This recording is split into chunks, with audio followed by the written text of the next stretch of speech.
Yeah, I'll be honest, I had a few exams this week, so I haven't started studying it that intensely, and I wasn't quite sure what the the structure of this gathering would be, but so I don't have very specific questions, but yeah, I wasn't sure if we were going to just kind of briefly glance over everything, but so I don't know if there's time for that. Well, no, I realize, more to yeah. see what's, what on the list of questions do people feel like it's tricky or want to be reminded of.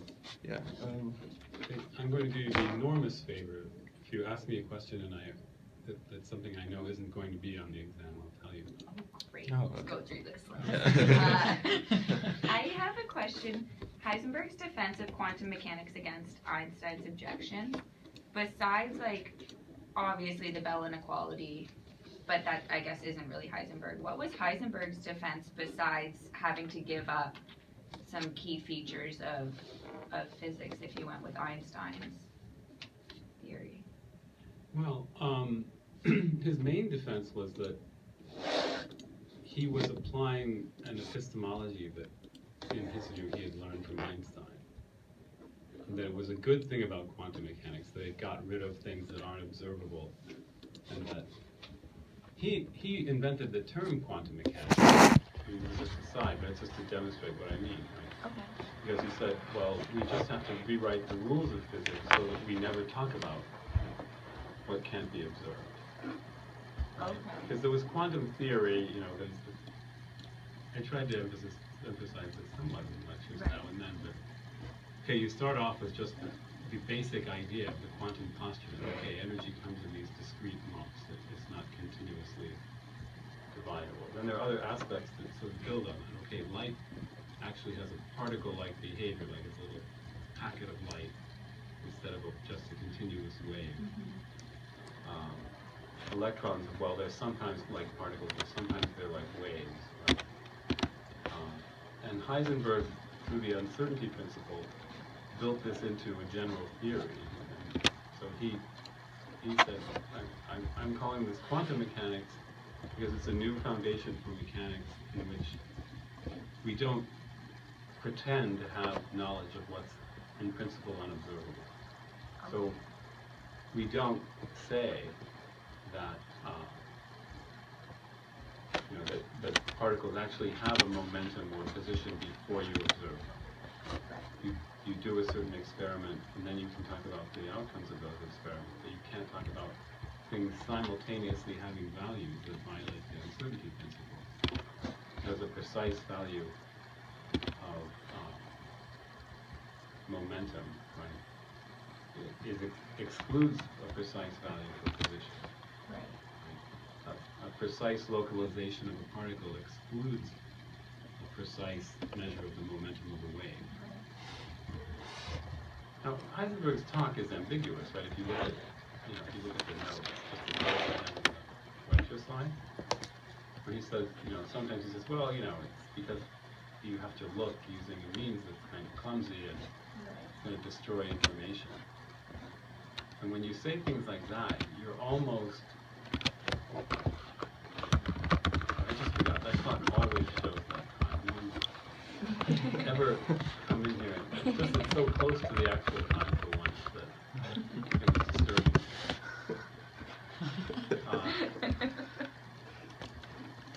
It kind of has that look about it, like someone just got mad and yanked a bunch of wires out.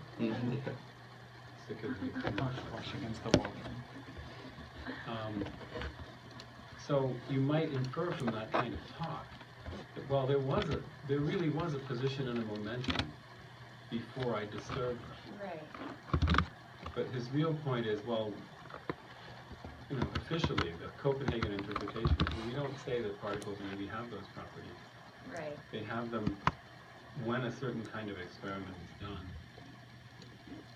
And this is another quote that I kind of highlighted in the slide. He says, well, this is like special relativity, where you have to say, it's not just that I don't know whether two events are simultaneous. It's that I don't think it's meaningful until you specify the frame of reference. Right. It's a relative thing. Well, you've got to, until you've specified what kind of experiment you're doing, right? Things don't have values for these properties beforehand. Right. Okay. So he's saying the whole idea, like, his justification is well, this is how empirical physics works, right?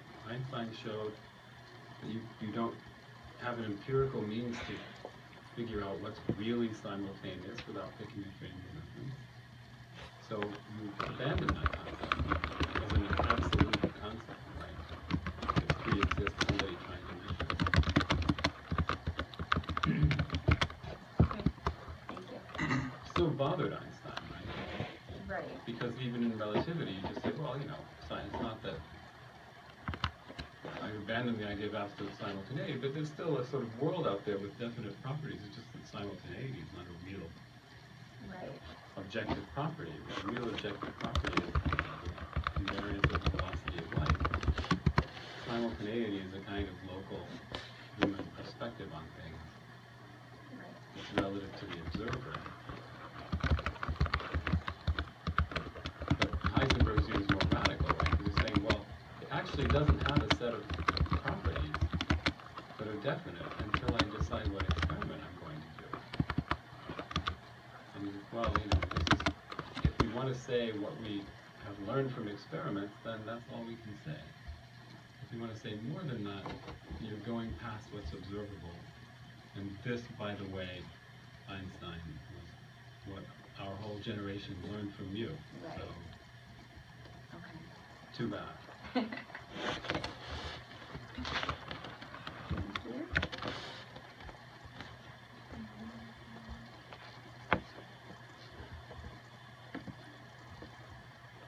And there's an interesting remark that Einstein makes. Well, yeah, I used to think that, but now I don't anymore. You know, in that dialogue, right? You know, that dialogue's pretty easy to read, I think, and it kind of sums up the whole thing. Einstein thinks, oh, well, the theory determines what you can observe.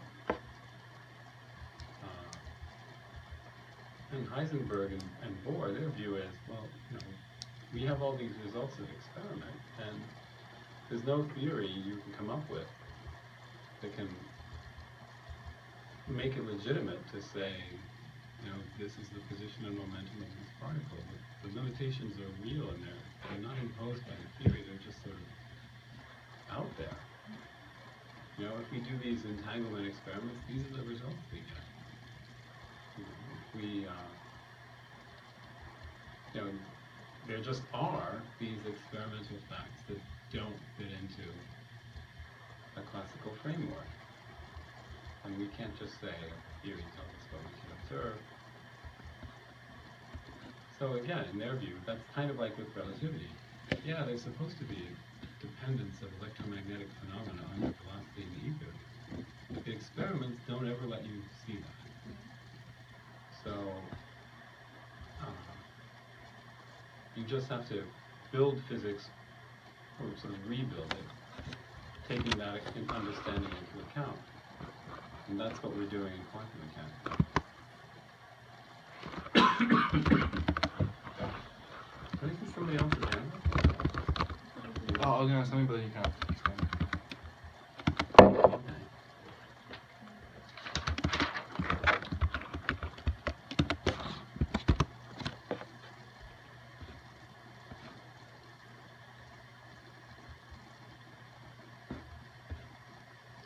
We ever talk about, you know, the previous arrangement for particles?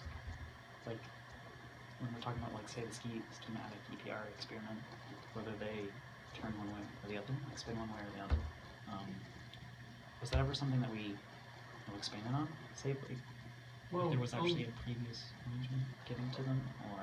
only in the, as a kind of hypothetical thing. Yeah. Because Bell spells it all out and says, well, is there a way you could give them a, you know, he calls them, when that article by Merlin on quantum mysteries kind of tries to spell it all out without talking about anything technical. We call them instruction sets or hidden states, or, you know, just the really vague general idea is, well, each particle, when they're when they leave the furnace, or when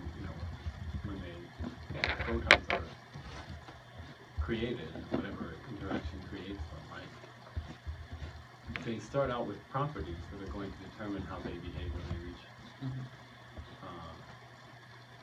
a polarizer or a stern parallel magnet.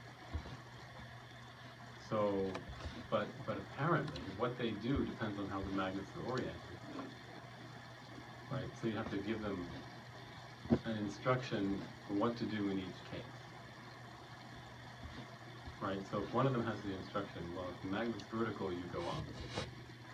And if it's either way off of vertical, you go down. And if you give the other particle the instruction, if the magnet's vertical, go down, and if it's either way not vertical, and you go up, then those two particles, those instructions would always make sure that those particles go in opposite directions. One goes up and one goes down. Right, they always go in opposite directions. Even if the magnets are set up the same way? Yeah. Okay. Because that's the case Einstein's talking about, right? He's thinking, well, you have these two magnets, they're set up the same way, and particles go and, if one goes up, the other one's got to go down. Right? And somehow you already know the other one's going down if you measure this one, so you know something about that one without disturbing it. You predict it with certainty. Right? What Bohr points out in a vague way, and then Bell makes it precise, is, well, yes, there are these cases where you can predict with certainty what will happen, but then there are three possible orientations in this case, for example. And so you can just give a probability in most cases, right? So, in general, if you give them instructions of this sort, right, each one can be given some combination of ups and downs, totaling 3. Right? So some of the particles you could say, just had properties that always make them go up, no matter how the magnet's oriented. And the other one has properties that always make it go down, no matter how the magnets are oriented. And you could say, well, yeah, those two, in those cases, they'll always be opposite. They'll always do the opposite of one another. But then there are these other cases where, if you gave one the instruction go up, if it's vertical, go down. If it's this way, they go up if it's tilted this way, right? Right. There's all kinds of complicated, not really complicated. It's just, well, how many different choices of these three things are there? Right. So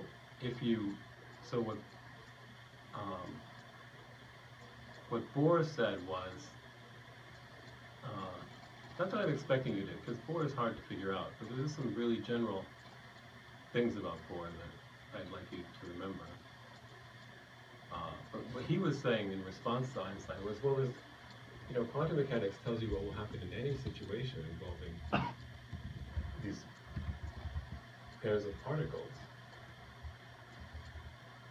And it wasn't until Bell spelled it out and said, so the quantum mechanical probabilities are this, right? You actually get an anti-correlation 1/4 of the time.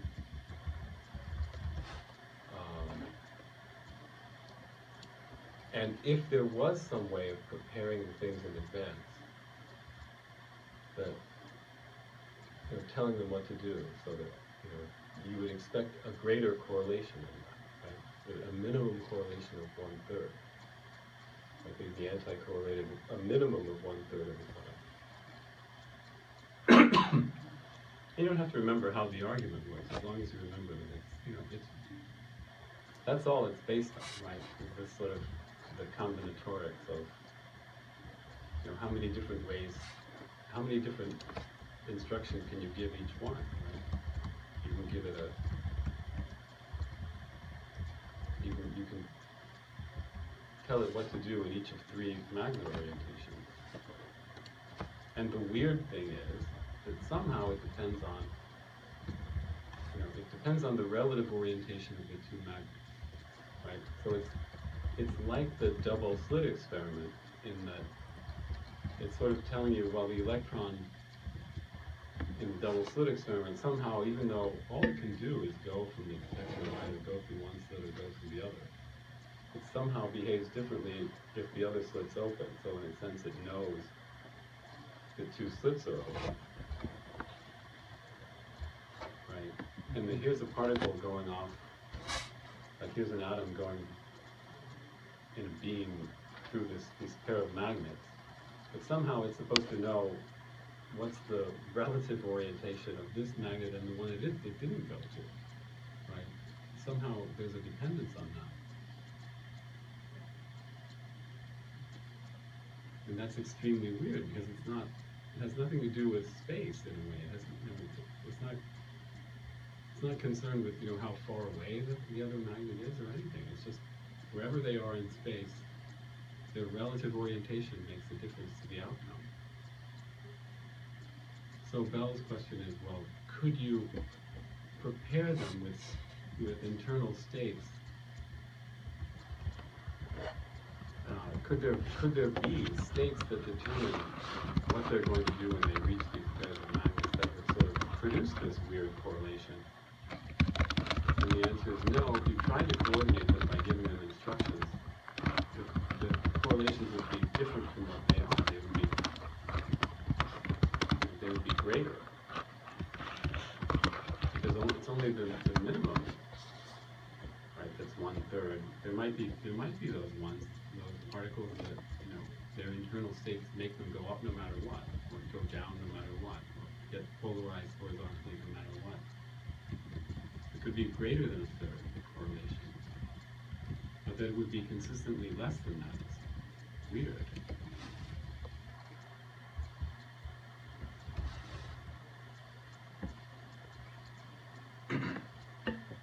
So what I was hoping you'd remember about Bohr's theory was just that there's this difference between Bohr and Einstein, because Einstein thinks, if you tell me that I can't study this system separately as a kind of independent piece of reality, and not take into account some other system that's not spatially connected to it, spatio-temporally connected to it, then that's making physics impossible. How can I can't say this is the system I'm looking at without thinking of how it's oriented relative to some other system. That would make, that's like saying I can't really, physics needs to sort of think about bits of reality independently.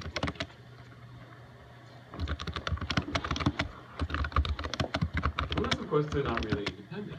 If you have a space-time picture that says, well, the reason they behave in a coordinated way now is because somewhere in their collective past, right, they interacted. And then that makes sense, right? So you can say, I should be able to understand this system by isolating it and studying it separately from whatever else is around right now, and also through its own past. Right, so if you have the two suspects that are being questioned, well, their answers always agree.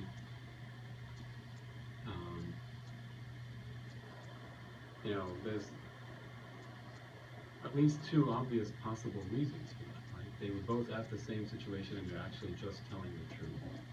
But that's something in their joint past that determines how they're behaving now and why there's a correlation between what one says and what the other says. Or they're just lying, but they agreed on the lie. But still, that's in their past, right? And that fits into Einstein's spatio-temporal picture. Right? I can actually study this system by asking questions about how it is now and asking questions about what's in its past that could be influencing how it's behaving now. And Bohr's attitude was, well, complementarity and causality are different things. Like the Einstein picture of causality is really upset by quantum mechanics. It's not that we can't do physics anymore, it's just that when you study this system and you study this system, you find they're just related in a peculiar way that doesn't fit into a causal picture. So complementarity is meant to indicate this peculiar relationship between concepts like position and momentum. You have to, the concepts are in a peculiar relationship to one another, and complementarity is supposed to express that. But information about one is exclusive of information about the other.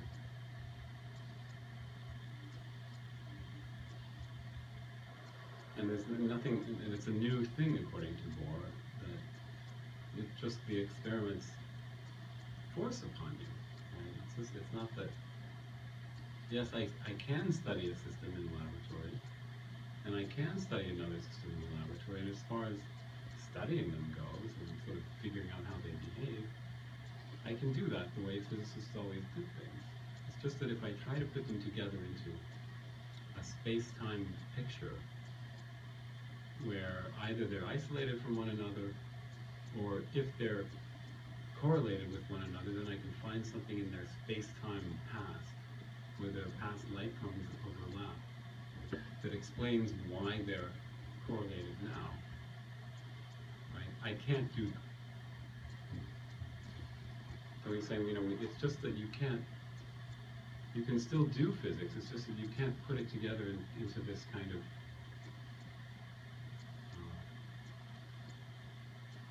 into a kind of space-time picture. Because there are these mutually exclusive experimental arrangements. You either want to study the particle-like behavior of an electron, or you want to study its wave properties. But those are mutually exclusive ways of approaching, and you can't say the way you could with special relativity. Well, there's a one underlying structure that I can look at, and of course it looks different from these 2 points of view, but it's really underneath. I can say what it really is. Right? Because Bohr is saying, well, because the two concepts are complementary, they don't fit into one picture. Right? So, in special relativity, you can say, well, this is a magnetic field. In another frame of reference, though, it might appear to be an electric field. But there's one thing, it's the electromagnetic field. I can describe it, and I'll just say, well, this is how one observer views it, and this is how the other one views it. There's a basic reality.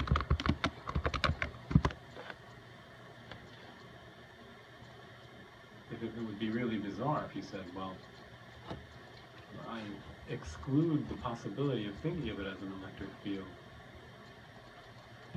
if I decide to study it as a magnetic field. But that's essentially what Bohr thinks. This is just something we've discovered about the world, that we can't wish it away. It's just, we have to incorporate into physics the understanding that the world has this complementary aspect, and all the properties of the system don't fit into one coherent picture.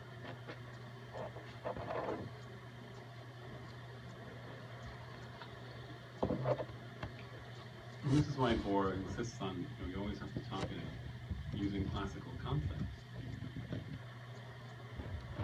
Because some people thought that kind of makes his view incoherent, right? There's a quantum world and there's a classical world, and how do they relate? And Bohr's view, he's trying to explain in that article, causality. Well, we need, just as Einstein said, right? You need to be able to describe a system and communicate that description of its behavior. So we don't have a coherent classical picture. We have a coherent classical way of describing things. It's just that when I describe this system, right, say if I'm thinking about entanglement, if I describe this system classically, and I describe this system classically, and I can do that, and that's what enables me to, to tell somebody, this is the experiment I did. He uses the word communicability. The classical concepts are crucial to our ability to be able to explain what we see. Right? What are the measurement results we got? But when you try to put them together, they don't fit into a classical picture.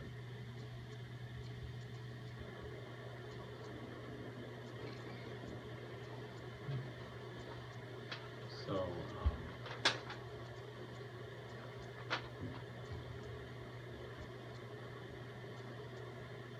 in a way, that's like saying, this is what I think is really what Bohr was trying to say.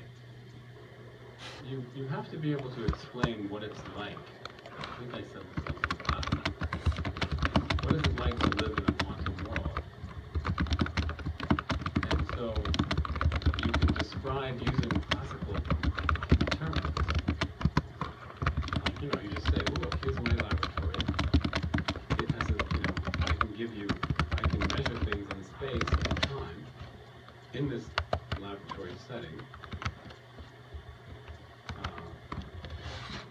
What does it mean that I live in a quantum world? It means that if I take my classical description of this experiment and take my classical description of this other experiment, there isn't one framework that I can fit them both into that's still classical. But I still need those classical descriptions just to be able to say, well, this is what quantum weirdness is. It's the fact that there's a weird entanglement between what happens here and what happens here. When I describe the outcome of a double slit experiment, I'm telling you where things are in space and time. I'm giving you a nice classical picture. Look, I'm just in a laboratory. All these dots start appearing on the screen. They form an interference pattern. I describe all that in ordinary language using ordinary space-time terms. Right? What does it mean to say the world is a weird quantum world I live in? It means, well, I can't integrate my wave description of this experiment with my particle experiment. Right? Each one is describable classically. They don't fit into a common classical picture. Or I can say, this happened because the particles were following these trajectories.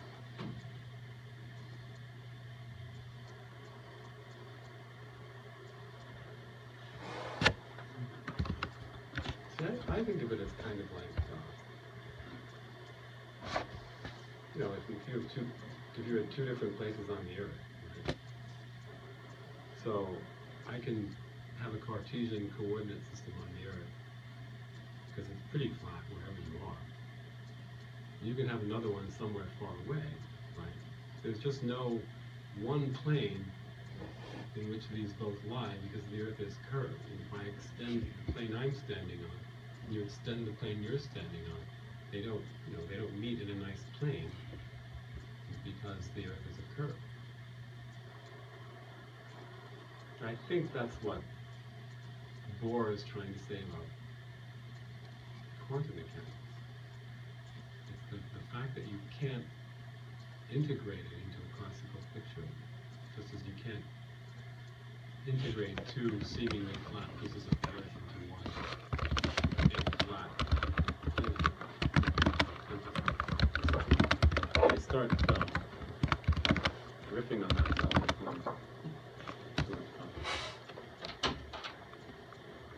Hi. Oh, hi. Hello. Tried the door, it was locked. So I was like, Oh, sorry. I guess they left. I was afraid you'd come to kick us out. I could. You and what army? They're on their way. Stevenson Hall's probably lost.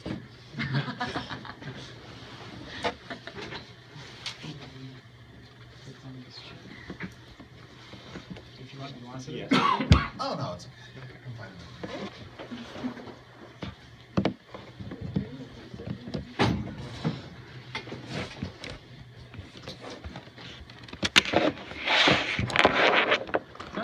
I go on and on about Bohr because I used to think he was impossible to understand. I think he still is. I mean, in the sense that you probably find him hard to read. But I think there are interesting ideas in there that that can be made sense of. So I'm kind of reconciled to that.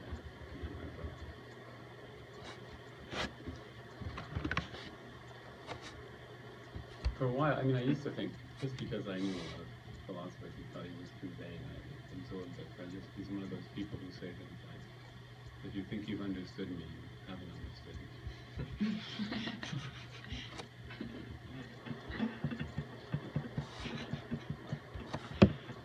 It's just a misquote. He actually said something perfectly logical.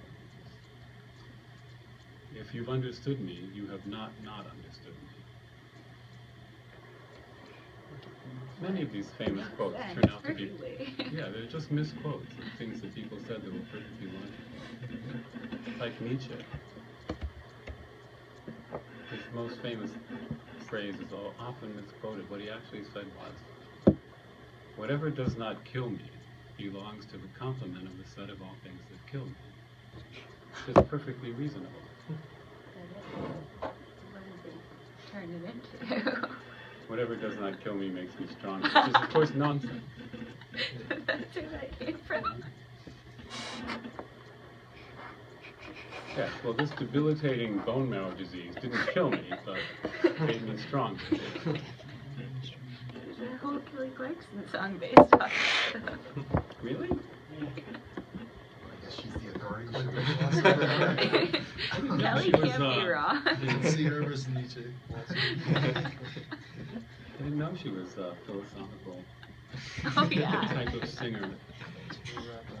But Nietzsche is sort of basic to those anthem-type pop songs and car commercials.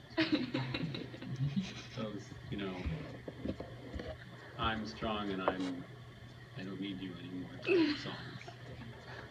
And then those car commercials about, you know, the will to power that this car gives you, or satisfies rather. Because you've got the will to power, it's just that you haven't yet found a car that can really express it.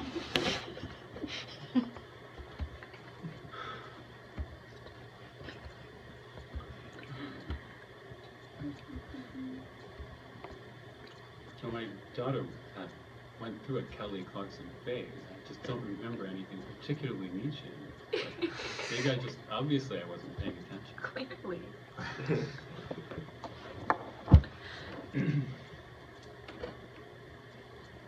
It could have also been before her Nietzsche phase. I mean, she had more than one phase, didn't she? I don't really More than know. one album? My daughter's phase was so brief. In fact, I can't remember. I think it ended with the Kelly Clarkson Christmas album, which probably didn't have anything Nietzsche in it at all.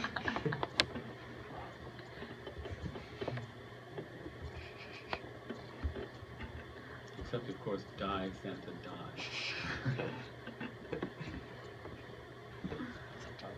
Kelly Clarkson song.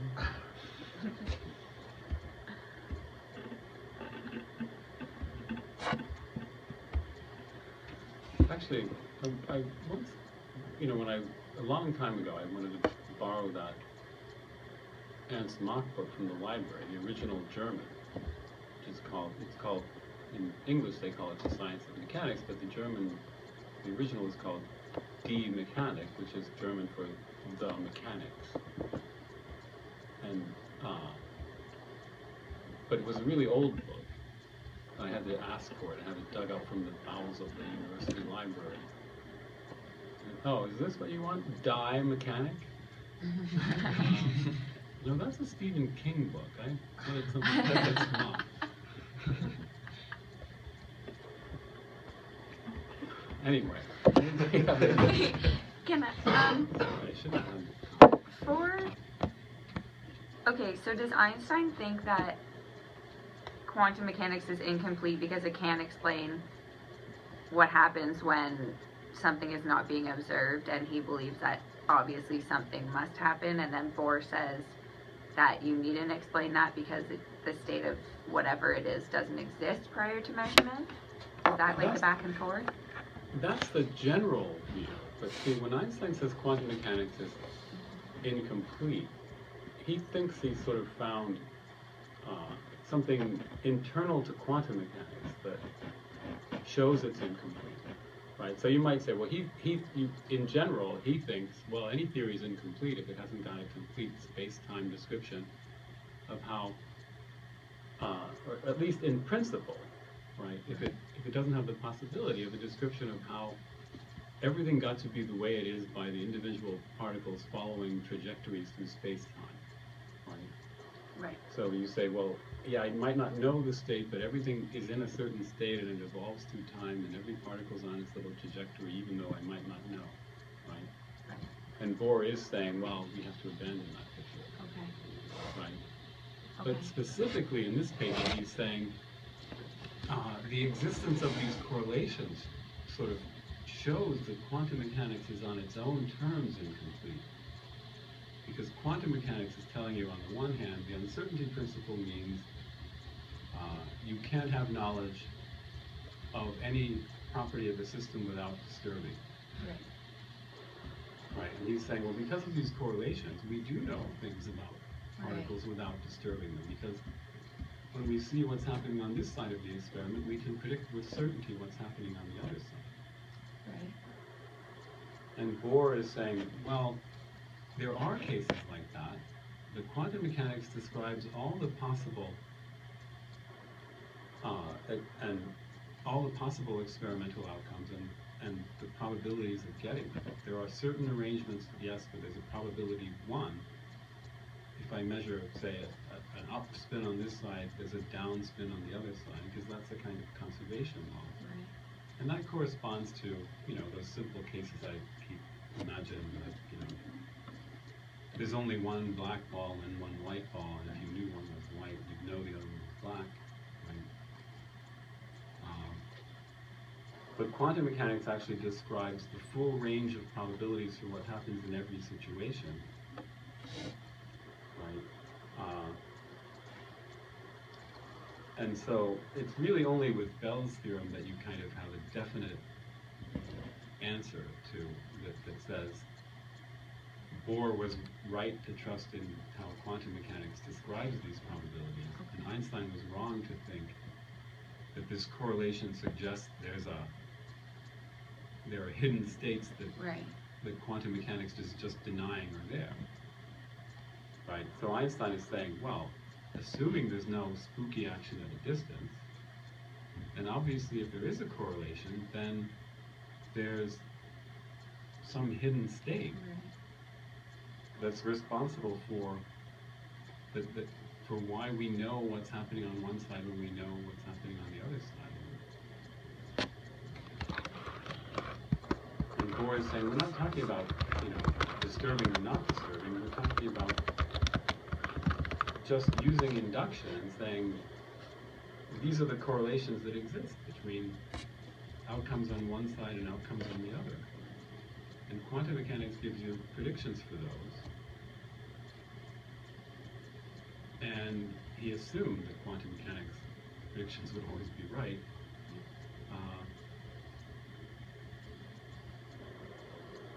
And so Bell's theorem says, quantum mechanics is right, and this hidden variable theories of this kind are wrong because such a theory would give you a different level of correlation than what you actually see. Of course, Bohr didn't know that. He was merely confident that quantum mechanics, having predicted everything else successfully, wouldn't go wrong on this. It just sounds so weird that he feels he has to defend it and just to say, well, that's just how. It's not that quantum mechanics is weird; it's that the world is weird, and quantum mechanics describes its weirdness correctly. But it's not. That's really the difference. Right? Einstein is saying in spite of the uncertainty principle, quantum mechanics is implying that there are these real properties that exist without being disturbed, and that you can know without disturbing them. So it's incomplete on its own terms. Not just that I don't like it because I like continuous field theories, but that quantum mechanics itself is guilty because it predicts these correlations that seem like they tell you more about the world than the uncertainty principle says you can know.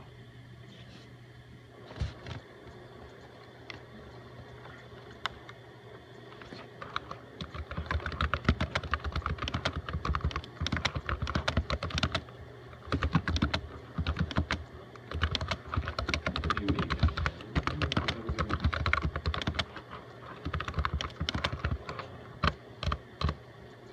Just, physicists at that level having a philosophical dialogue that really matters. I mean, physicists like to talk about philosophy, but this is like really right at the heart of whether quantum mechanics is right or not, or what we're supposed to learn from it. There were things sort of like that with Newton's theory of gravity. They didn't really go back and forth. It was more, partly because of the technology of the time, partly because the main opponent of Newton's view, Huygens, died. He wasn't really there to. He was a lot older than me, right? They couldn't really, have a public exchange like this. But just that there would be a public exchange, it would be really theoretically crucial and also be philosophical. It would really come up with things.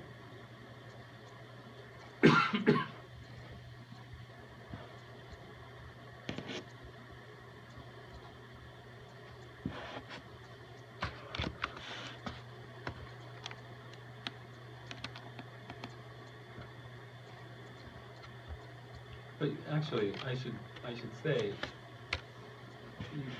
in order to spell out exactly what I meant just now with Einstein, you have to look at what did he mean by completeness, what did he mean by a criterion of reality.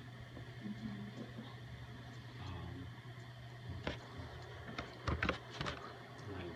So the criterion of reality is that you have an element of a theoretical representation, a piece of your mathematical physics represents, is real if there's some property of the system that can be determined with certainty corresponding to that magnitude.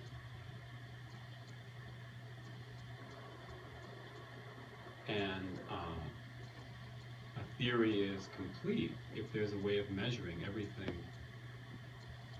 every real property of a system without disturbing it. The theory, so to speak, has something in it to represent everything that's a genuine element of reality. So he's saying, well, quantum mechanics doesn't have something to represent the simultaneous collection of properties that a given particle has, because the uncertainty principle says you can't know them all.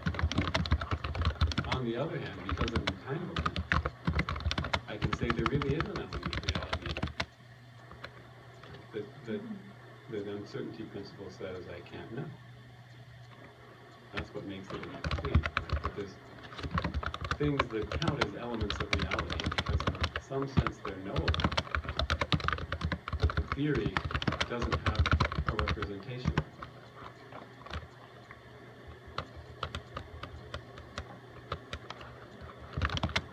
So it would be like, there isn't a good analogy.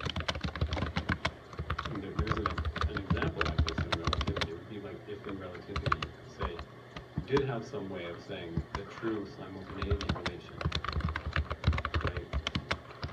And the theory says there's no such thing. Now Now you could say that, right? People did. Well, there must be a true relation of, these events either are simultaneous or they're not. And Einstein can say, well, I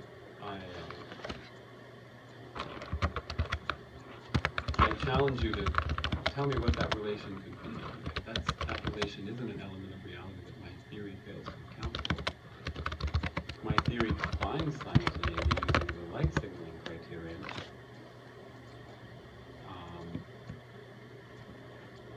If you think there's an element of reality corresponding to the true time order of this pair of events that doesn't depend on any one state of motion, you have to come up with a criterion of simultaneity that's better than mine. I'm using the only one that makes any sense.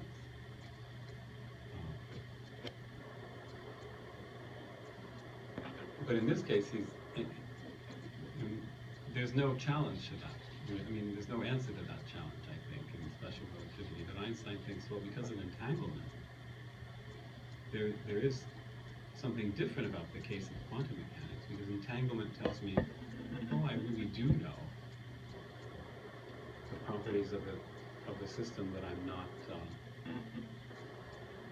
not disturbing by measuring.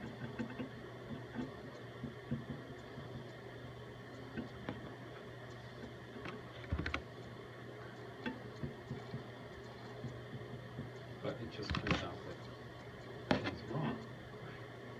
Because all you can really do is say, what are the probabilistic correlations between the outcomes of the two bits of the two parts of an entangled system? And you find that those just don't fit into any causal picture.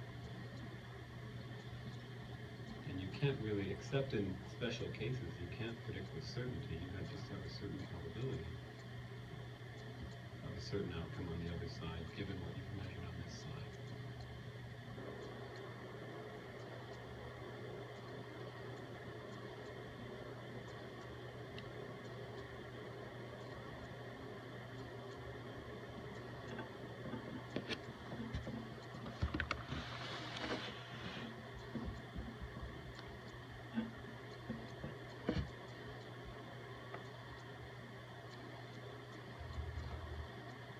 That's a good way of thinking about what, it's a new subject, a good way of thinking about what's wrong with quantum mechanics.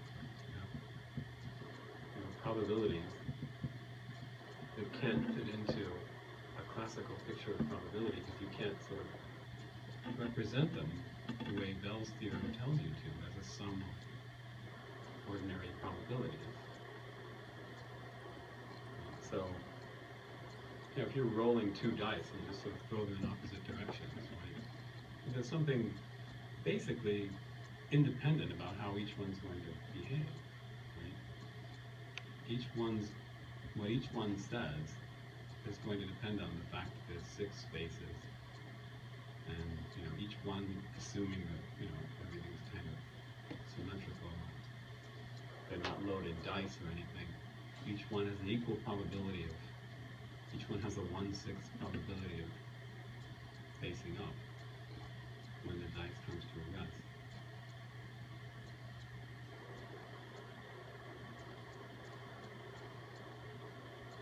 And if you roll a pair of dice together, then you have a simple, you have all the possible combinations of the two of them that could possibly result from each one separately having 1/6 probability for each phase popping. In quantum mechanics, is telling you, well, these particles that go through detectors, right, or photons that are separated and go through different polarizers, well, they have weird connections to one another. Probabilities can't, the actual probabilities, right, the actual correlations that you observe can't be fit into a nice picture that follows classical probability.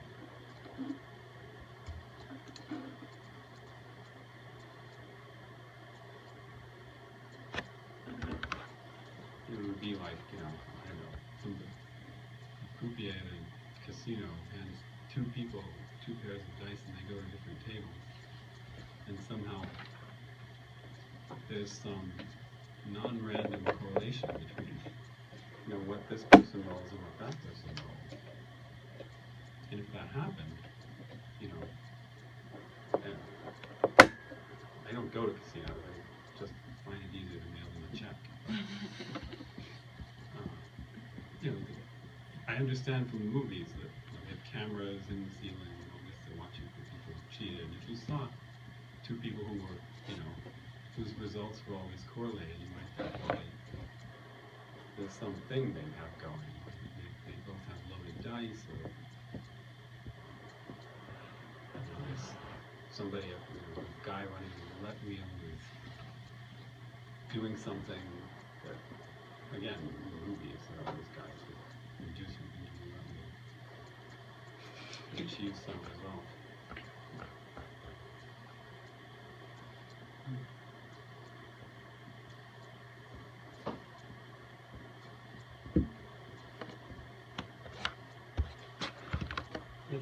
It's worth thinking about because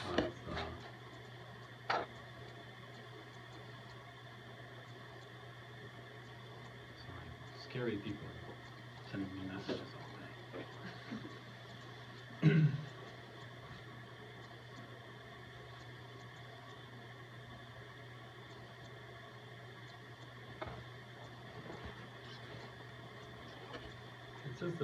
It's just a fact of parenthood. Maybe your parents know this. If you're at work and you get a message, it's probably something bad that happened at school. Do you know what it is?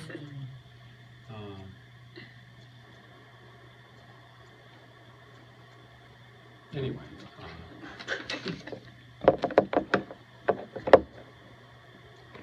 it's good to sort of know how simple the problem with quantum mechanics is, in a way. It's just that, you know, the world behaves in this peculiar way that you can't represent as being, you have complicated behavior that you can't represent as being built up in a simple way that you expect such things to be built up out of ordinary counting up of possibility.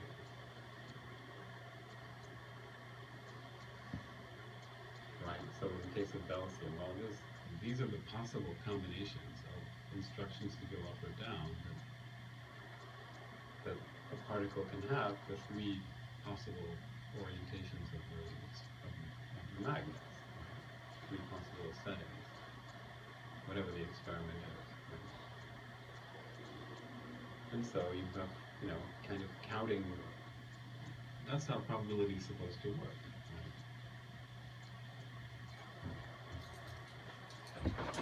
You know, you have a pair of dice. What's the probability of the two of them saying the same thing, right? What are the probabilities of any particular number showing up? If you're playing any sort of gambling game, right? What are the probabilities? You know, it's all supposed to be based on how many possibilities there are.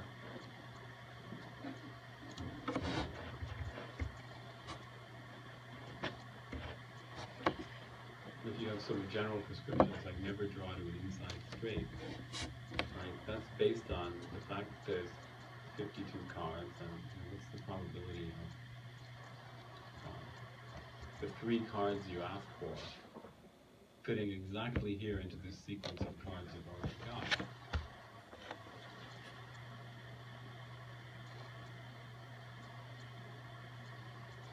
That's good advice, by the way. If you don't remember anything else from this course, never draw to an inside straight. What card game are we playing if we don't do that? Card poker. Okay. Just in case. No, it basically means, you know, a straight is a sequence of 5 cards in a row. Right. So if you're drawing cards to finish a straight, right, you're playing some kind of draw poker, where you can discard 2 or 3 cards,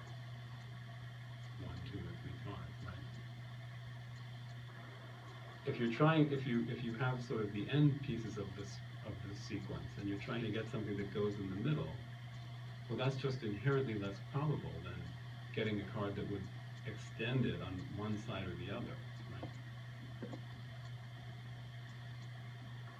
Now, see, that's an example of ordinary probabilistic reasoning, right?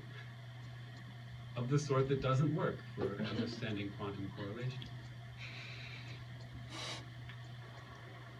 Because you expect to be able to build up any kind of probabilistic correlation out of, counting up the elements of the things you have and the probability of each one of those elements, right? Is normally a function of how many possibilities there are. We just find 3 things out of a hat. And the fact that quantum mechanics is weird is sort of really easily expressed that way, right? That this is just that thinking about probability breaks down. It doesn't apply.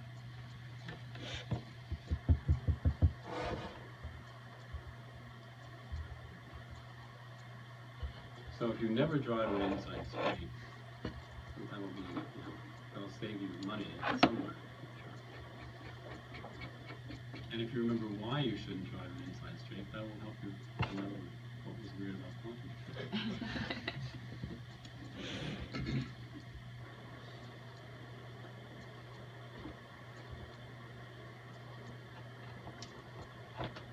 Unless you're very lucky.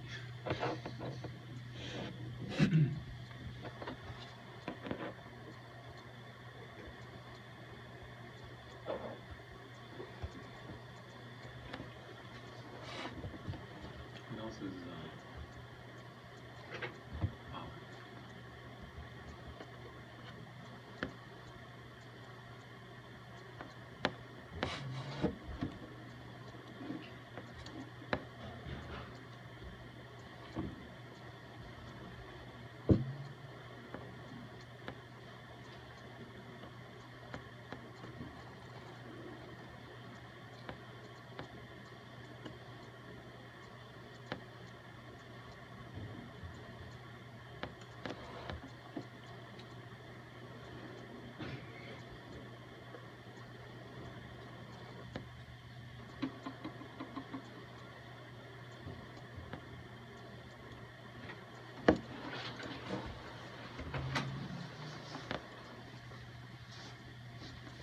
probability.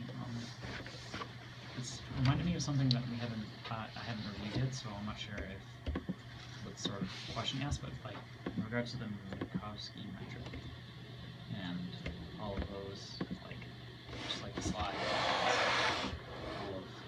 Oh yeah. Now that stuff was supposed to. You don't have to remember the technical details. The concept behind that idea was, should bring a Sharpie so that I can permanently put this stuff on this wall. Does anybody have a spray can on you?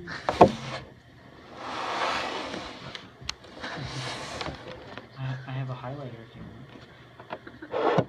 The whole university tagged by the West Side Minkowski. The most dangerous gang of them all.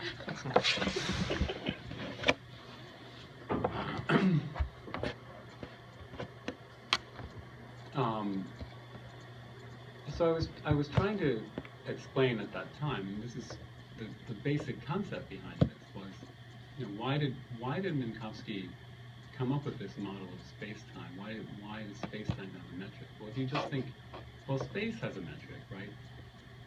So in the plane, the metric is just Pythagoras' theorem, right?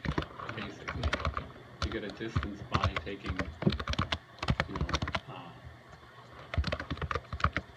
the length and then the height, right? It gives you the hypotenuse. So a squared plus b squared equals c squared. And in 3 dimensions, it's just the same thing again. Only you use all 3 coordinates, right? And what Minkowski was trying to, I was just showing you, this is sort of the mathematical background in which he was educated, right? To think, well, this special case where you have, say, the distance is equal to the square root of x squared plus y squared plus z squared, right? Like that's, say, the radius of the circle, right? That's a special case, right? In two ways. One is, well, you could do that in any number of dimensions, right? You could have a n-dimensional Euclidean space. You just sort of keep going, right? So say, if you had enough letters, right? Say, take a 26-dimensional. I wonder if this is why string theorists use this, because there's just 26 letters again. So you have a 26-dimensional space that's Euclidean. What would that mean? Well, it's a squared plus b squared plus c squared plus d squared, all the way up to z, right? And the square root of that would be the length of a segment in this 26-dimensional Euclidean space. So you could just say, well, the ordinary space we live in is just a special case where n is equal to 3. So he's just thinking really generally about geometry, but he's also thinking about it more generally in another sense, which is you can think of x squared plus y squared plus z squared as sort of 1 times x squared, 1 times y squared, 1 times z squared. And well, instead of 1, it could be something else. It could be minus 1, right? So it could be, say, you could have a 4-dimensional space in which it's x1 squared plus x2 squared plus x3 squared minus x4 squared. Because that's just a different kind of space where the metric happens to have one term whose sign is opposite to the other terms.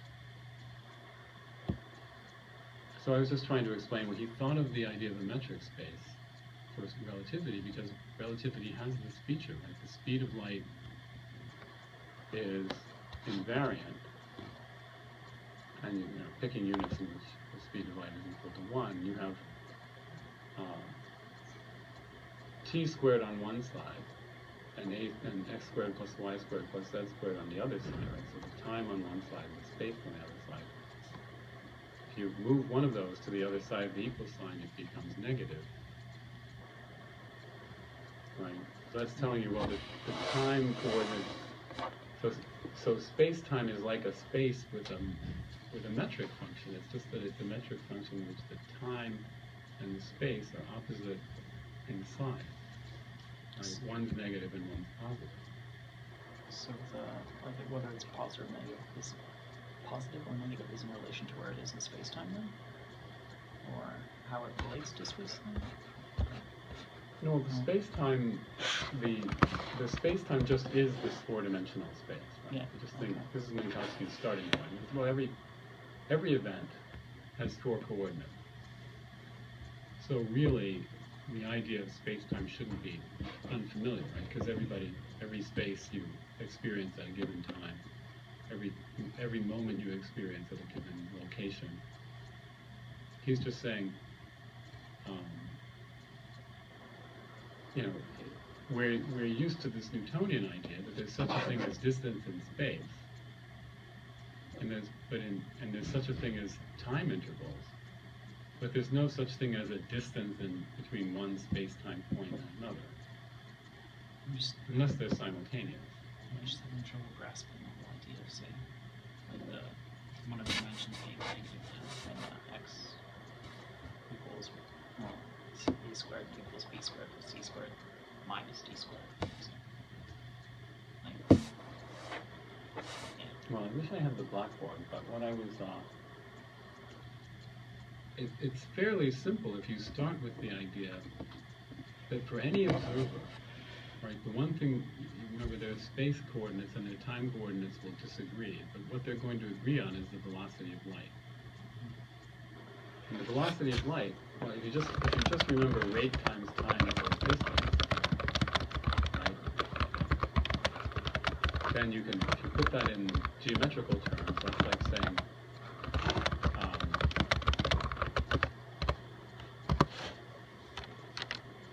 C is the rate, right? T is the time. and the distance is x squared plus y squared plus z squared. Right? Well, it's the square root of that, right? Because that's just Pythagoras. Right? So CT is equal to the square root of x squared plus y squared plus z squared.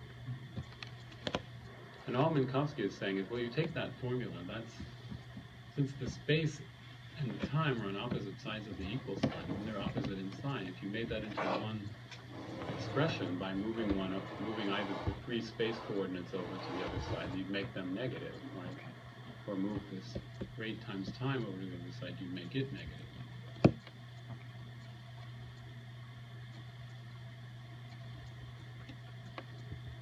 I mean, you have a choice of questions to ask. So if there happened to be a question about Minkowski's geometrical model, you wouldn't have to answer it. How many do we have to answer? 3 or 5? 5. 5 out of 10. You won't be able to avoid answering questions from sort of both halves of different parts of the course. Right? It's like you have to answer at least 2 from part 1 and 2 from part 2.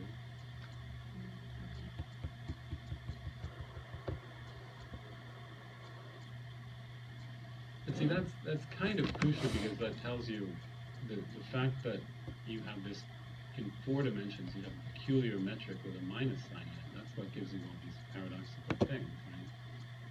The twin paradox, the fact that the straight line is the longest distance between 2 points.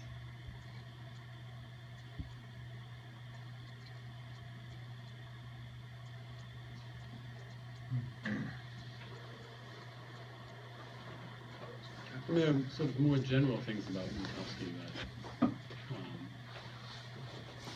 the idea that there's he wants to say, or as Einstein was saying, okay, the speed of light is invariant, and this is how it will look to different observers.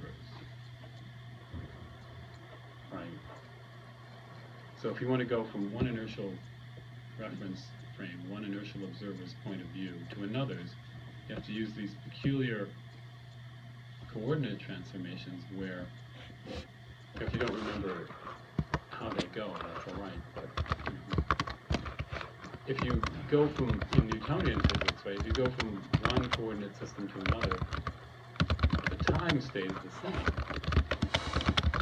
and the length stays the same, for the same reason. When Einstein has introduced this new theory, you go from one inertial frame to another, well, time changes, because the events that are simultaneous to one aren't simultaneous to the other. The lengths of objects in one frame will be different from the lengths of objects in the other, because if they don't agree on simultaneity, they won't agree on length either. And so what was Minkowski really doing? He was trying to say, well, instead of talking about the coordinate transformations and how they look to different observers, here's a way of thinking about saying the same thing, but talking about the underlying 4-dimensional structure that's, so to speak, the objective world. Okay, this observer has her own spatial and temporal coordinates, and this is how his motion appears to her, right? But Minkowski is saying, well, this is just a picture of how space-time looks, so to speak. Actually look like that. But here's a model of the underlying unity, right, in 4 dimensions, that the relativity principle is really telling you. So simultaneity, it's like Newtonian physics in the sense that straight lines of space-time represent force-free inertial motions. It's unlike Newtonian space-time in that in Newtonian space-time you just assume in advance that it's already sort of split up into moments. It's sort of 3-dimensional pieces, each of which is spaced at a certain time. Whereas Minkowski is saying, well, it's a space-time that's sort of integrated in that way. It's not just a sort of stack of 3-dimensional pieces. anybody who wants to cut it up into moments will do it relative to their own frame of reference based on the events they think are simultaneous. And so part of the geometrical picture is what I think is simultaneous is relative to my state of motion. In space-time, that means, well, the planes orthogonal to my world line represent the space at different times. For me, when you divide space-time into space at each moment, you'll identify the planes that are orthogonal to your frame of reference, right, to your world line. So the relativity of simultaneity in Einstein's theory is represented in Minkowski's geometry as being orthogonal to a given world line. That's why everybody has their own view of which events are simultaneous. Because things that are simultaneous with a given moment in my history all lie on a plane that's orthogonal to my trajectory in space-time.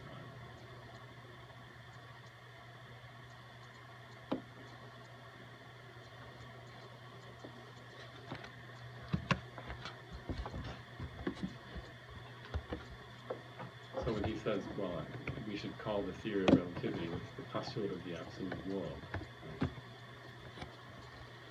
What he means is, here's a way of just thinking about the underlying reality instead of saying this and this is relative. It's the same theory, it's just that it's a difference of emphasis. Because instead of talking about what's relative, you're saying, well, since the speed of light is, so to speak, absolute, right? It's the same for every inertial reference frame, then there's just an objective structure there.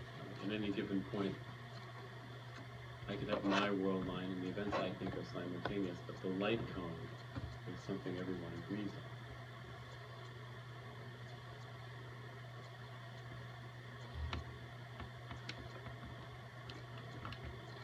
on. An important conceptual thing about it, if you don't want to think about the technical details, you can get without it, but you should try to remember these conceptual things, right?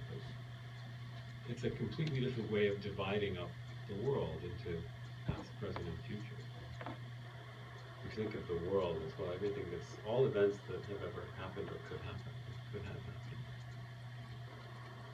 Right? You start out with this sort of simple and obvious idea that right now it's now, and there's a sort of dividing line between now, what's already been, and what's going to be. Right now is a kind of absolute boundary, right, between what's already happened and what's going to happen. Whereas relativity is telling you, here's a given moment in space-time, right? A given spatio-temporal location. And the only boundary is imposed by the invariance of the velocity of light. Different observers will have different views of what's past, present, and future. But the speed of light is a kind of absolute boundary because it says if you're at this point, the speed of light is a boundary of where you can get to, where else you can go in space-time from here. And the past light cone is a boundary of what events that have already happened can get to you, right? It could possibly be an influence on what's happening right here. So it's a kind of, there's a relation between how time is divided up and the notion of causal processes, right?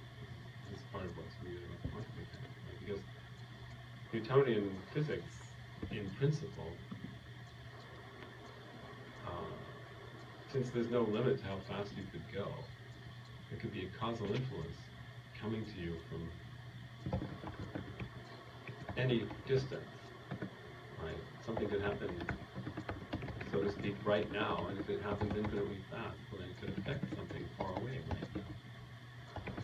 Even if you say, well, nothing really goes infinitely fast, you would still say there's no limit, right, to how fast you could in principle go. You could say, well, the time it takes for a causal influence to get from somewhere else in the universe to me can be sort of minimized, right? You could imagine making something go faster and faster, so it took sort of a vanishingly small amount of time for a causal influence to get from A to B. And relativity tells you, well, no causal influences travel faster than light. So you can't possibly be influenced by something at this moment, by something that's outside your past light cone. You might be influenced by it later, but not at this point. The past light cone is an absolute boundary, and the future light cone is an absolute boundary.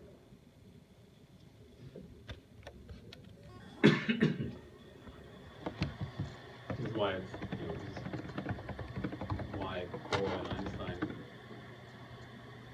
this is why Bohr thinks the notion of causality is important to emphasize, because Einstein thinks, well, the overlapping past light cones of two events are the only possible explanation for why they can be correlated now. It's something in their common causal past must have prepared them to be correlated now. Whereas in the Newtonian case, well, if you can go as fast as you like, then your common, like the whole past, so to speak, everything before time t is a possible causal influence on what's happening here.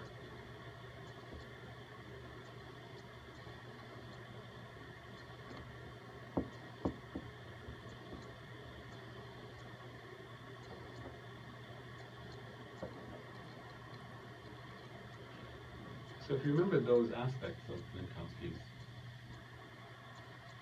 geometry, that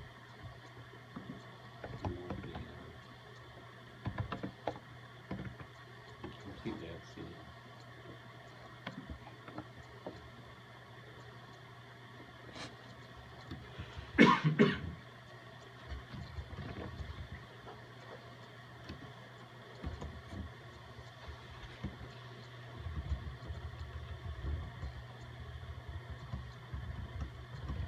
You said there were two sections. I don't know if you know this. Two halves. Of the exam? Yeah. Or about the course in general. Did you Well, I mention just that? meant, if Not sure what you said there. you couldn't just answer questions on special relativity. Sure.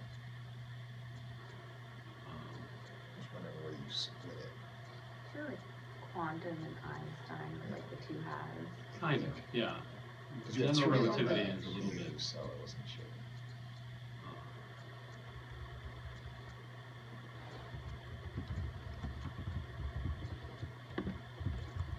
I mean, there's also this sort of, at the beginning of the course, there was what I was presenting as Einstein's philosophical background, conventionalism.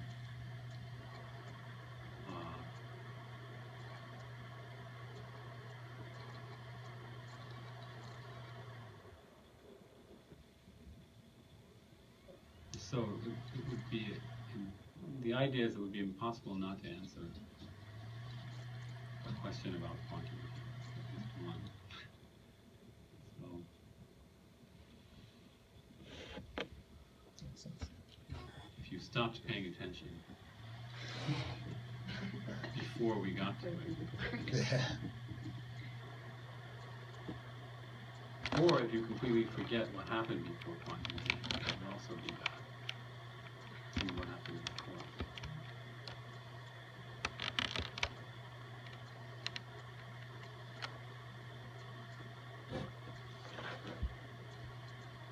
But that's how tests work, right? The 19th quantum structure, right? You actually forget things you used to know. Just closest particles can forget the polarization they have. Even The though excuse I can use. Can I write that on? Yeah, I forgot everything. I blame quantum mechanics.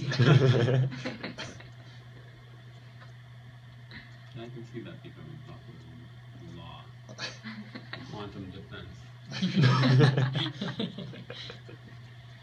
Well, how can it be more absurd than the Twinkie defense? Did you remember that? No. Never heard of that. The Twinkie defense. But, you know, you were not fully incapable, you were not fully capable of, you know, conforming your actions to what's right and wrong because of a lifetime of ingesting horrible sugar. That's plausible, though. If you've ever had a Twinkie. It's kind of plausible, isn't it? I have had a Twinkie, but not. I think it's been 50 years or something. It's one of those things that other kids had in their lunches that, you know, trade them anything for because it's sort of, you know, forbidden because my own parents wouldn't buy such a thing. You turned out fine. You didn't so turn it's into a good. murderer. Yeah. That's That's a evidence. big assumption, isn't it? That we know. True. You don't really know what your professors do outside of class. You're an effective murderer then, so there's... Some people, you know, are into cycling, play a musical instrument, and you know, are probably murderers. I mean, you played piano in class once. I mean, Yeah. you've got that going for you. I think that's mutually Much exclusive better with as a killing people. murderer. Much more competent. No, actually, I never knowingly killed a Actually. Well, there was that bear. Oh yeah. Felt like murder.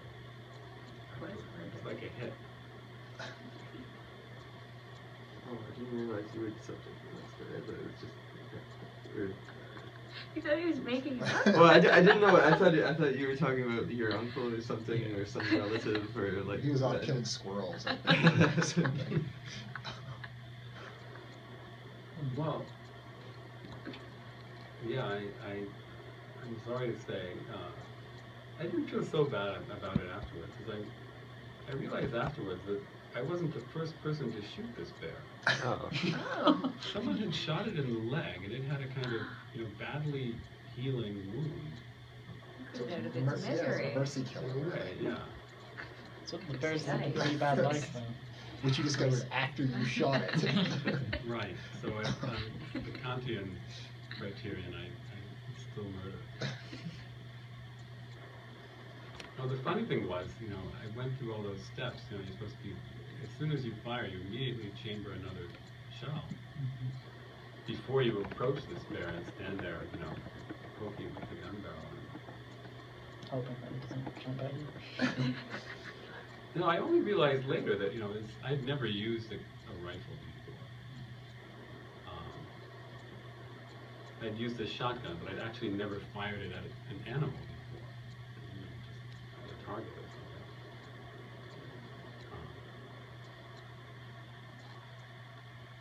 I was, you know, I was unprepared for this whole situation because I was taken hunting a lot when I was a kid. And sort of the hallmark of hunting, like what defined it as a sport was the fact that you never saw any game.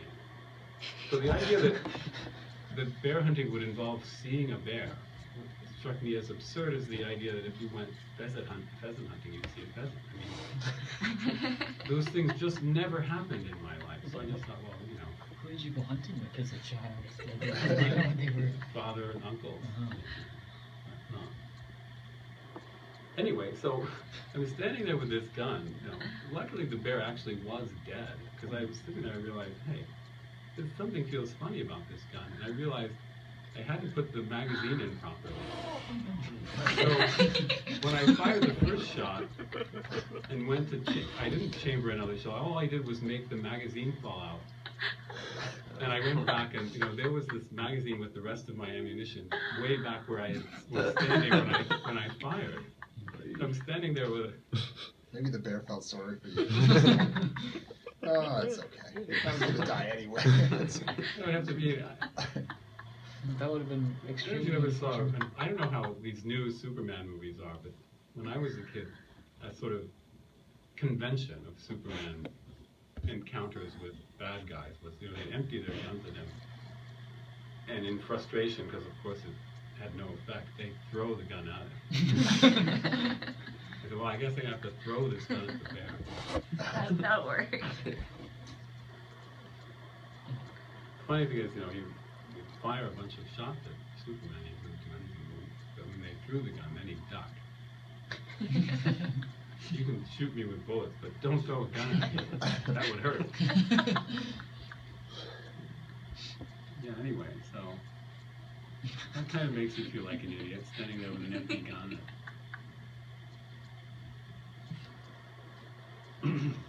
Quickly jog If back you and pick up- don't hurt me, I'll give you this gun. I think that works after you shot someone with it. I think generally your odds go down after. Yeah. Did you quickly run back and pick up the magazine? It was dead by that time, but I just felt kind of silly. So, yeah, I went back and got the magazine.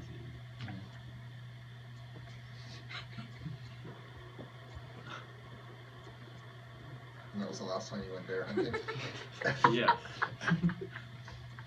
It's a wise choice, it seems to me. Wasn't the only time I went, because I'd been in, this was in Quebec, but I had been back in the old country. And, you know, back in the days where it was, again, it just understood that whatever game you're looking for isn't out there. Wild turkeys are often seen, but just not if you're hunting for them. Common sight, but not in turkey season. So it was a shock having a game animal appear in my field of vision. Just thought, you know, they don't really exist. Anyway, how did that come? Yeah. I've never murdered anyone. That was Right. the Yeah. point. Correct. Something bad. That was a mercy, an unintentional mercy.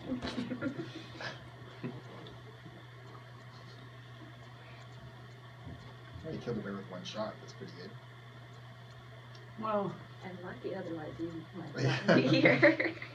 there'd really be no excuse, you know. Unless you just, you know. It's so overloaded for this encounter. I don't know why it's not really a sport. It's like an assassination. You know, this gun I borrowed from a brother, and I'd never used it before. A 35 caliber, which is kind of big for, Bear. you know. It's not an elephant gun, but you know, it has a telescopic sight, and you know, you'd have to be sort of incompetent not to knock the bear down with this massive thing. You know.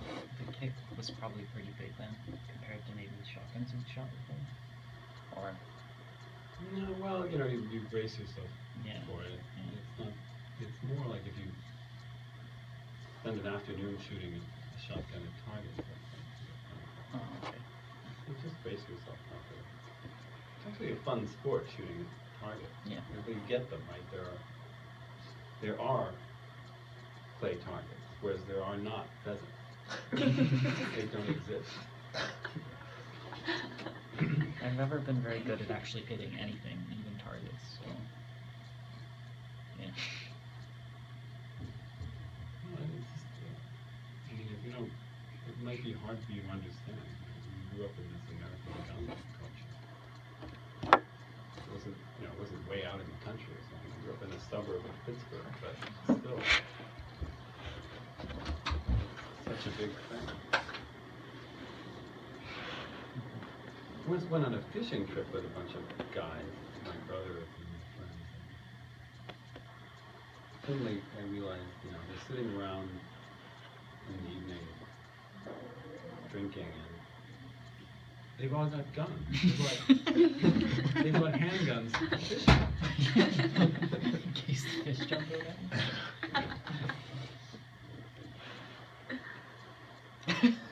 What kind of fish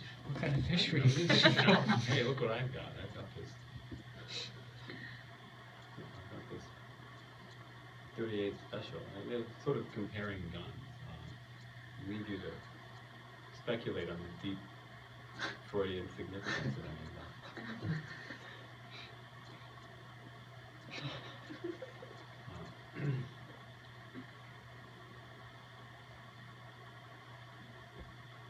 Anyway,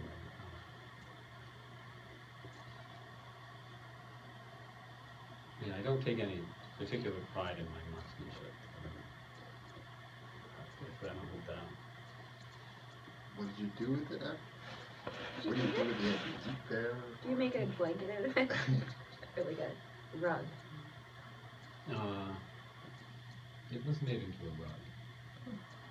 With like the head and everything? The head. Oh, that's pretty fancy. Well, with the exception of the gammy leg, I was gonna ask. it's not particularly tasty. I mean, they're sort of scrawny if you get them in the spring, like they've just come out of hibernation. And so they're kind of dazed. I mean, apart from the fact that it had been shot already, it's kind of like, what time is it? So you shot a tired, crippled, hungry bear with a cannon. Essentially. Okay, the story's a little different. Yeah, it's not something I It's a take good great story. pride in. I think of the people I should have shot instead. Sure. Probably couldn't have made a rug out of them, though. No. Could you just Some pretty show people? skinny things. Just would have left them where they were. Someone once said, buzzards gotta eat the same as worms. Who?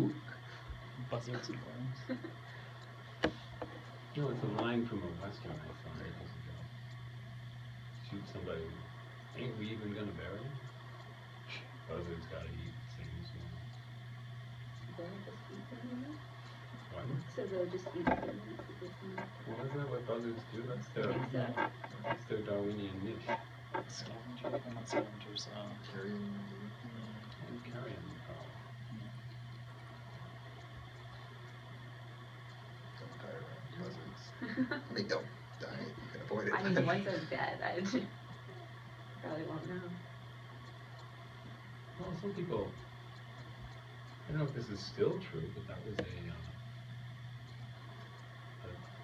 Zoroastrian custom. Almost I don't know, the body would just be left in this, lying on the ground in this tower, and the assumption was that birds were going to have their way with the Tower of Silence.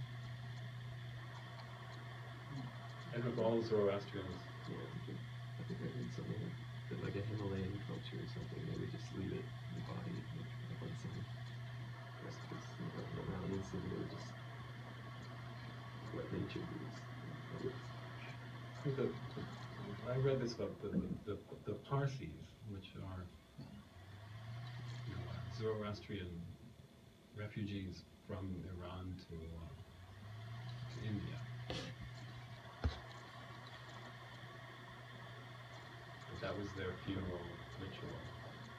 After all, whatever rites you do, you kind of leave the body in the Tower of Silence. I guess they're quiet. Don't get eaten.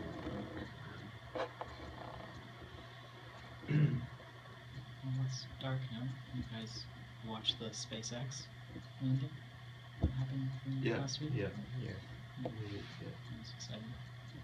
They had a spaceship land on a ship that was at sea and not topple over into the water. It's a pretty big deal. I think it was the first time they've done that. Yeah. Oh, I completely missed that. Yeah. No, it's just sort of like it taking it off over the reverse. Yeah. It's very impressive.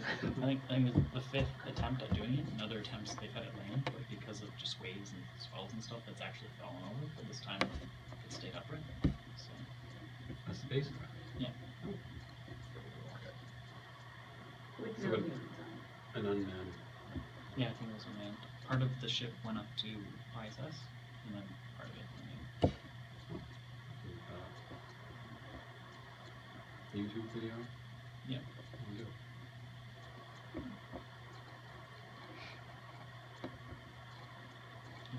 Is that a new thing, reusable unmanned spacecraft? I think this is the first time it's ever actually been able to land like this, at sea at least. Or in other words, successfully recycle the rocket. Yeah. Right. And then is that a first for Yeah. unmanned? Well, it's not falling over. Yeah. I mean, yeah, because it's not. I think on land they've done it Yeah, before, they've had but successful. they'd rather do it at sea though because there's less chance of like damaging nearby areas and stuff. It's Right. like safer. Or whatever. Yeah. So it's actually landing under its own power and not just from a parachute. Yeah, right. I think the ship they landed was like 20 stories high and it landed on like the size of a football field without the engines. So, but I mean, it didn't look that big in the video because the ship's just so big. Like the spacecraft's so big.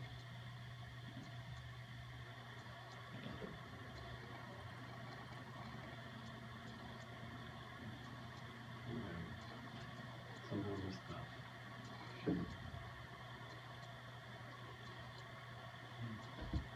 Anybody have any more questions about Yes. I didn't see any questions on the forum, except one about this review session.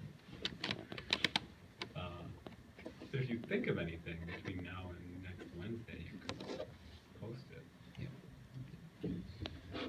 I do have a question. So, could you explain the equivalence principle again and its bearings and the distinction between inertial and non-inertial frames? Right, okay, so the equivalence principle is the equivalence of inertial and gravitational mass. Right, so it's just a name given to the general fact that gravity treats every body in the same way, right?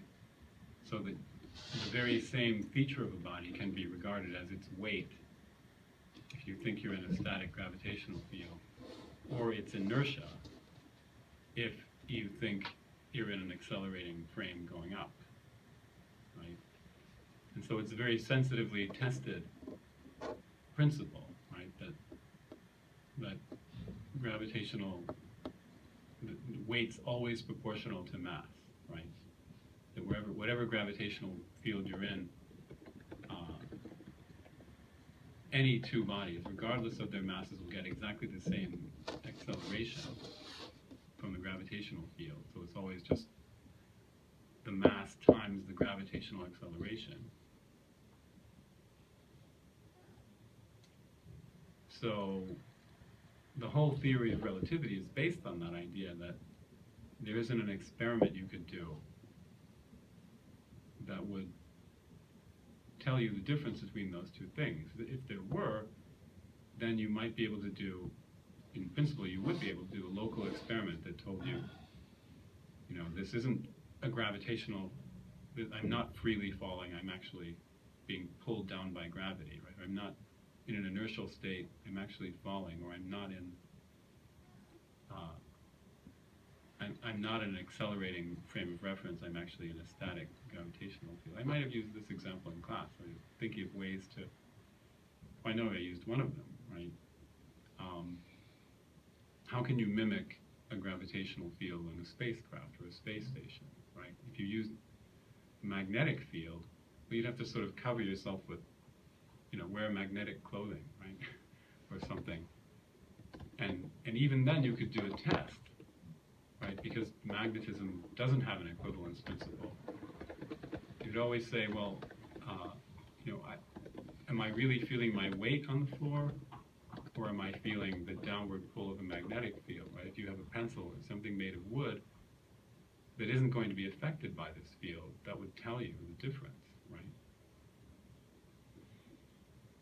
But gravity affects everything in the same way, so you can't, right? So that's why you can use centrifugal force, right? Isn't that rotating space station we talked about? You can use centrifugal force to mimic gravity because centrifugal force is an inertial effect, right? It's not a real force pulling you down, it's just your inertial resistance, right, that makes you want to go off on a tangent. But if you're at the outside of this rotating space station, well, all you're really feeling is your inertia, but if assuming it's rotating at the right rate, it would feel exactly like gravity, right? You know, why is this cup sitting on the desk? Well, if the floor is sort of the outside wall of a rotating space station, if it's rotating just enough to make the downward, the centrifugal effect feel like 9.8 meters per second squared, then it will seem, you know, it takes the exact same amount of work to lift up the cup as it would if I'm just sitting here in the Earth's gravity. So the whole possibility of eliminating this distinction between inertial frames and falling frames is based on the equivalence principle and the whole general theory of relativity. Right? That's what gives you the license to treat falling in a gravitational field as equivalent to moving in an inertial trajectory.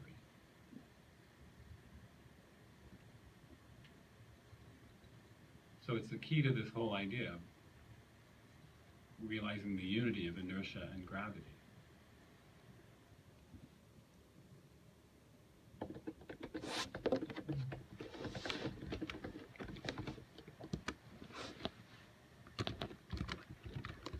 It has different aspects in a way.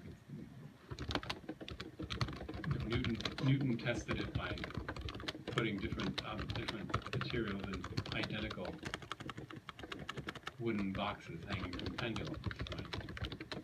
So they would be all aerodynamically the same. One would be filled with pencil shavings, another one with lead shot or something like that. And if the pendulums would swing at exactly the same rate, then he would conclude that gravity was affecting all these different materials in the same way. Then you could ask, well, maybe it only works for little laboratory-sized bodies. Does it really, you know, if things are really massive, would it make a difference, right? So Newton figured out that the sun's gravity is having the same effect on Jupiter as it does on the moons of Jupiter.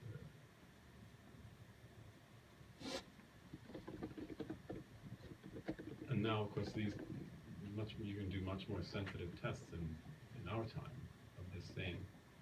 All Newton could do would calculate, will there be some weird perturbation of the orbits of Jupiter's moons if the sun affected them in a way that it doesn't affect Jupiter itself. But the point was, you know, these are things whose masses are very different, not like slightly different, like a box of cotton and a box of marbles or something.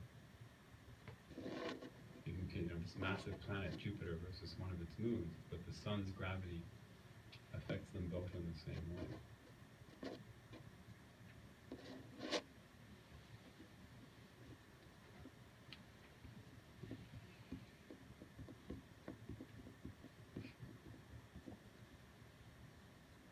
So it's kind of empirically, it's the heart of general relativity.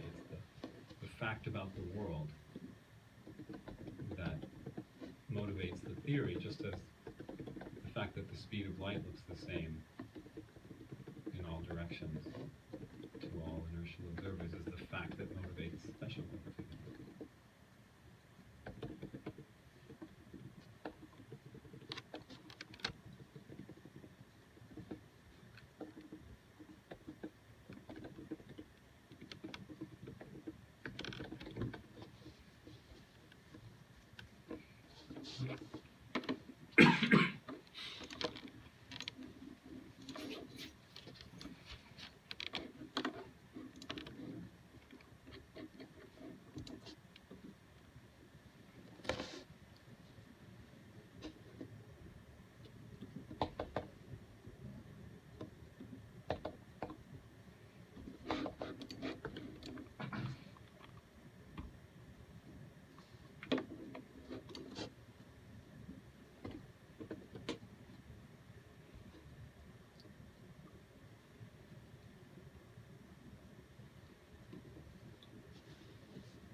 just right to me, but it might be more useful to everyone. Sure.